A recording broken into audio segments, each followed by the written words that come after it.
During our fourth session, developments in Noone's case unearthed echoes of past failures. The girl recalled a familiar figure. The Candleman stood before me, on the rooftop. He wore a long, filthy jacket. His presence, it reminded me of when the tide goes out. An uncanny sense of déjà vu. For Noone has seemingly encountered my Cece's ferryman. I thought him lost forever. Yet, if true, he's somehow found a way back to where he began. And who is he? Some deranged bedlamite? A mutual dreaming savant? Invading the nightmares of innocence? It seems absurd. All I know for certain is that I must dig deeper.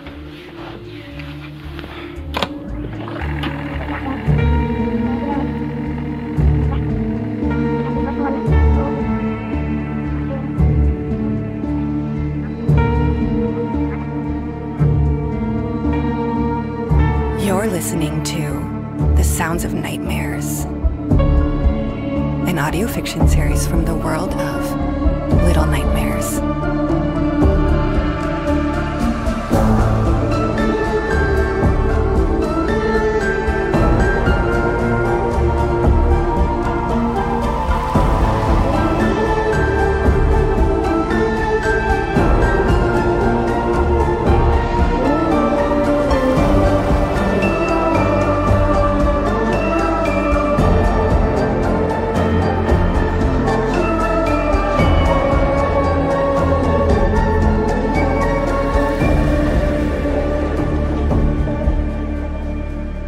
Chapter 2. A Penance at the Bathhouse.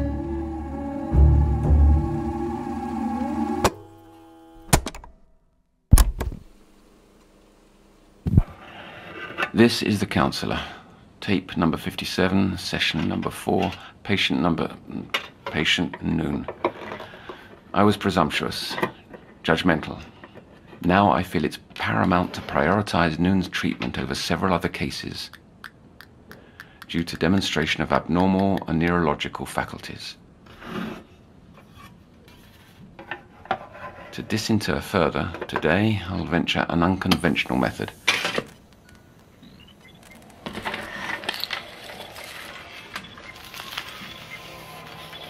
Admittedly dated, but this device should help attain further clarity.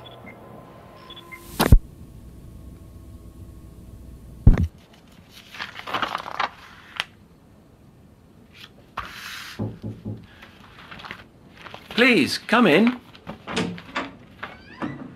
How are we doing today, Noone? Otto, what happens to a stone that has overcome its greatest fear? You're telling a joke? Yes, but I never got the punchline. I'll have to think about that. There, look! A moth! Mm-hmm. We went on vacation once, under my doctor's advice. Swarms of moths gathered round that balcony each night.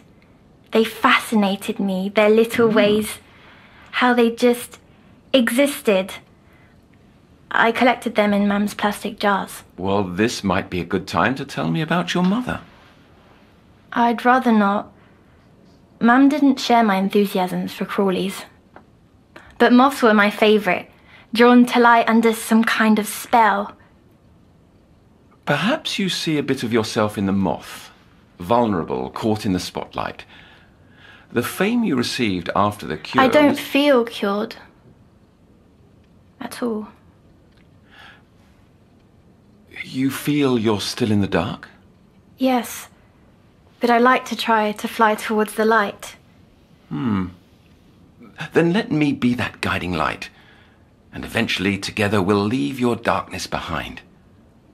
How you said that reminds me of the place I visited. On your vacation? No, last night, in my dream. Let's make sure you're comfortable before jumping in. Oh, I feel at ease. Calm, even. Can I tell you about it? If you like, then I suppose you I could... awoke to wet air on a rooftop. Peeking over the ledge, I saw an ocean stretching all the way to the horizon. On the nearest shore, giant fish-like contraptions crawled out from the waves, and from their mouths, plump men and women emerged, faces hidden behind wooden masks, bodies tucked away beneath mucky brown robes. Some used sticks to labour up the long, winding boardwalk leading from the beach to the lantern-lit market below. Their destination was behind me. A distant, crooked bathhouse. A voice whispered, "Hey!" And I turned to see a grubby, breathless boy stepping off a ladder. He dressed in tatty shorts and shirt covered in pin badges. He said, Do you know a way out of here? I told him I was equally lost, but he insisted on travelling together. He went on, "Other kids call me Jester because I never run out of jokes. I can tell you some along the way." I didn't reply, so he blurted, "A man tells his friend to stop looking for the perfect match." But he stopped. I could tell he realized that parts of him were missing. As if just being here was changing him.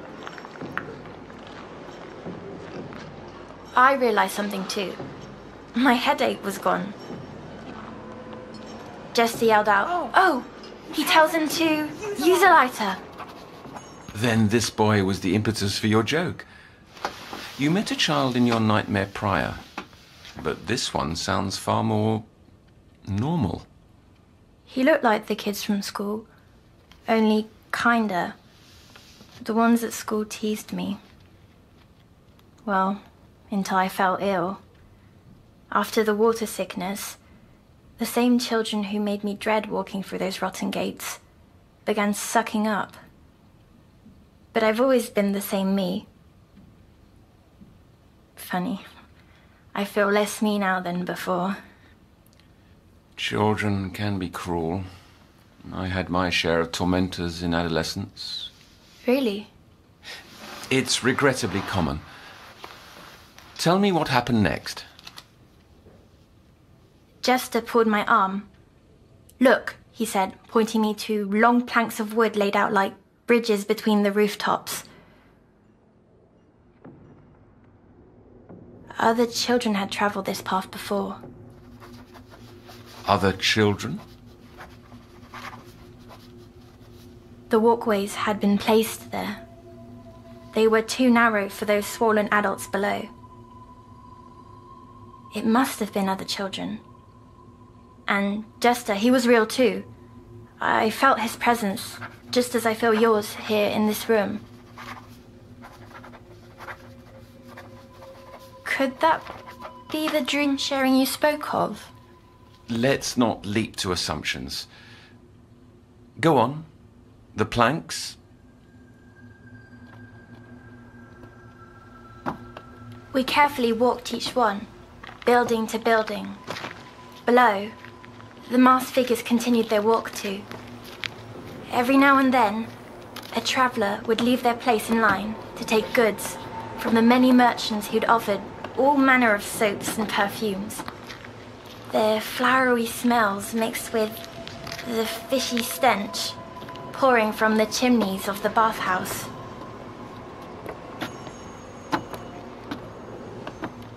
When we reached our final building, our only option was to head down the long ladder, snaking around the side into an alleyway below.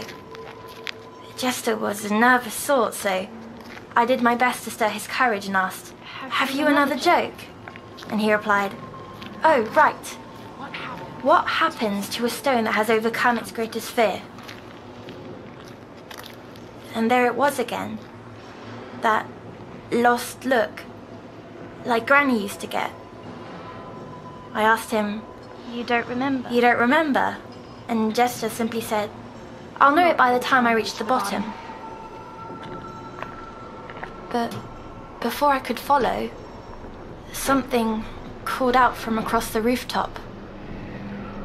A muddled voice. And then I saw him. That man with the impossible face. The same one from the room of glass jars, but I can never focus on him. Noon, I need you to recall fine details. I told you. Especially when speaking about persons you've seen multiple times. Recurrence implies significance.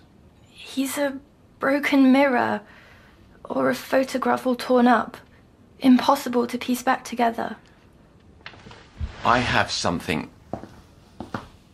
A magic glue for your mind.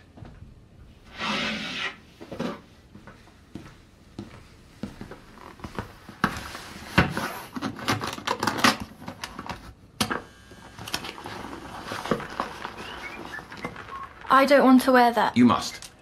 If you cannot remember specifics, then I cannot help you. I must know about this mystery figure. I simply must.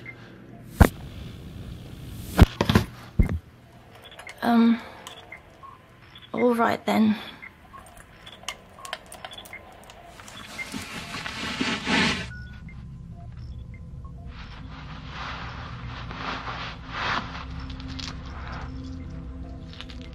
A pendant.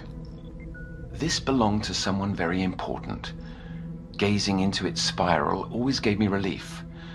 I found it can be used to offer my patients that same relief through hypnotherapy, which will help you remember this, The Candleman is my name for him. I'd like you to gaze into the spiral.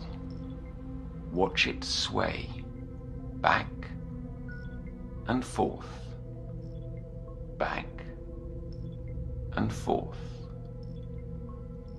Fall into the endless turning of the pattern within. And as you drift away, drift back into dreaming. Drift into a world coming clearer. Yes, I see.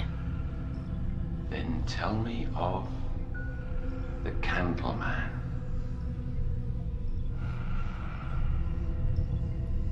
The Candleman stood before me on the rooftop. He wore a long, filthy jacket.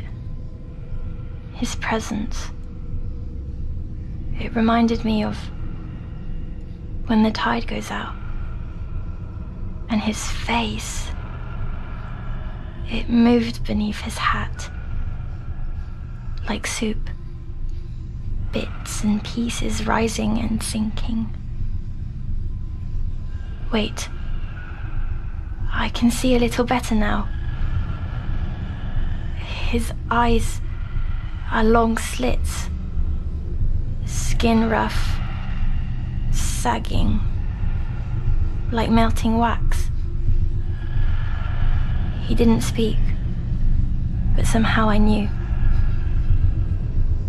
The Candleman wanted me to open myself to this place. Yes, he has for a while now. Every night. Every night. Oh, I can see it all. A web. He's been with me this whole time. Watching. Observing. Waiting. What does he want? I don't know. Someone shouting. I turned to look. I'd like to keep talking about... No, when I turned back, the Candleman was gone. I rushed to the ladder. At the bottom stood a fork-covered brute with filthy arms. He must have broken away from the boardwalk, and something hung in his hand, flapping like a fish. He headed to the bathhouse and something told me to follow. As I climbed down the ladder, I passed by an open shop window and poked my head inside. The merchant spoke in a raspy voice. "What's your pleasure?" A desperate moan came from the customer, and he said, "Suds, to cleanse this profane skin." And then the merchant lifted a bottle of pink liquid and said, "This will ease your pain."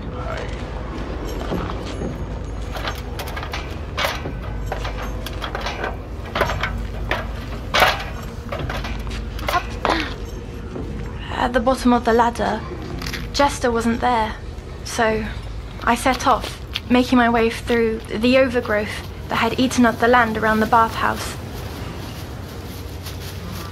until I reached some vines crawling up a fogged window.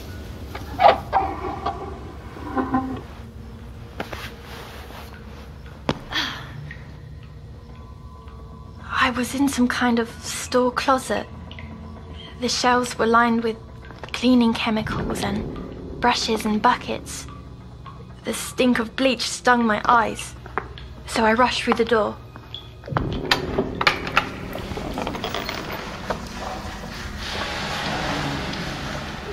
A room with shallow pools, and the same polluted taste in the air as the stream by our apartment. The water parasite preoccupation. Something lives on, even after the cure, pinching my skin, pulling my organs. My head's like cracked pavement, and my scalp is itchy, so itchy. Ugh. Enough scratching.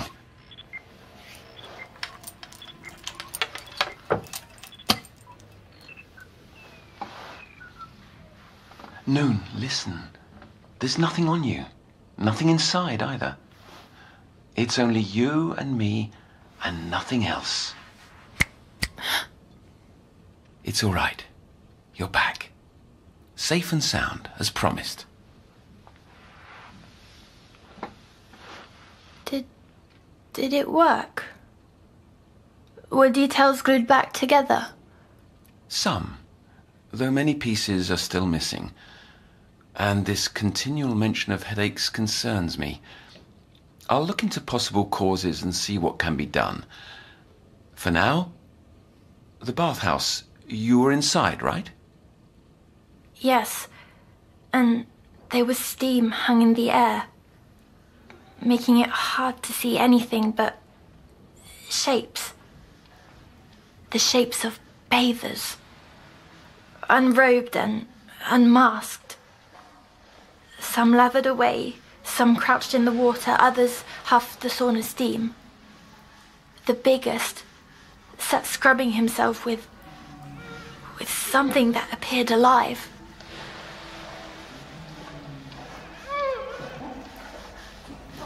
Creeping through the steam, I hid behind a bucket. The big one was before me, barely resembling a human. His body was raw and brown. He rapidly repeated, "Divide the ground from the divine," over and over. I suddenly realized who the creature was scrubbing with. It was poor Jester, sobbing and thrashing for his life. Stumbling in horror, I slipped on the slimy tile, and the room went silent as they turned their heads and began a haunting chant. "Cleanse her, cleanse her." Voices piled as their shapes stood and staggered into view, their bodies scrubbed into raw spectacles. There was nothing I could do for Jester, so I picked myself up and ran for the door, but it was shut tight. The bathers drew near, arms reaching out. My hands grazed a crevice on the wall, which I slipped through just in time.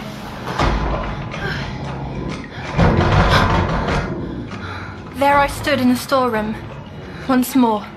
The window was open, my one chance to escape. I climbed the shelves, avoiding the jars and containers that filled the room with chemical stink. Glancing back, I saw the monster standing in the broken doorframe. Jester's limp body under his arm.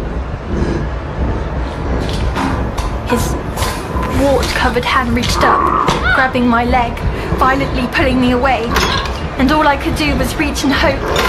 My hands grasped a jar full of white liquid, and as he ripped me down,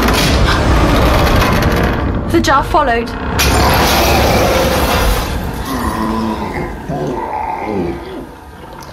The liquid covered him, head to toe, unleashing a cloud of gas that burned the very air, washing over me, sending me into darkness. A strange satisfaction came from melting down that vile man. I wasn't like that moth, searching for the light. I was quite happy, surrounded by the dark. Soon enough, I was back here, in the copy. A more intense, personally rooted conflict this time. A desire to be clean, perhaps to wash away memories of invasive experience that your anxiety is fixated on. Yet, what bemuses me is your insistence on actuality, claiming material presence of others and environment. But didn't you say I could be sharing dreams? Yes, but that's a different phenomenon. We must prescribe further research. I will need to begin nightly tests and observations to aid in reaching differential diagnosis. Experiments? Do we have to, Otto? They'll help you feel better, and that's what you want, isn't it?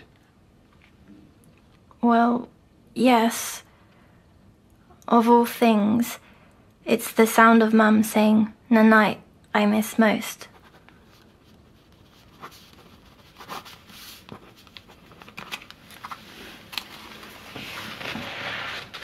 The stone becomes a little bolder. Pardon? The answer to Jester's joke. It's an old one. The stone becomes a little bolder. Now, before you pop off to bed, pick out another colourful delight for being such a good girl. Sweets for my sweet.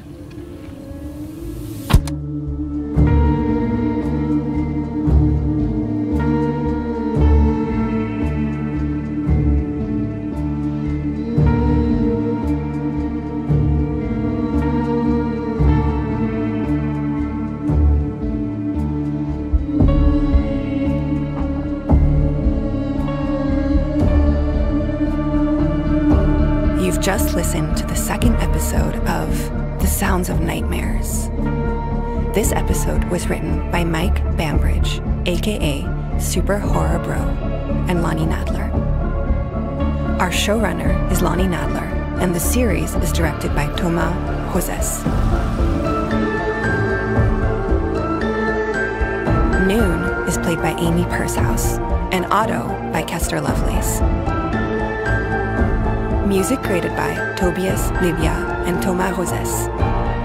Production supervised by Alizé Debar and Lucille Rousseau-Garcia. This series is based on Little Nightmares from Bandai Namco Europe.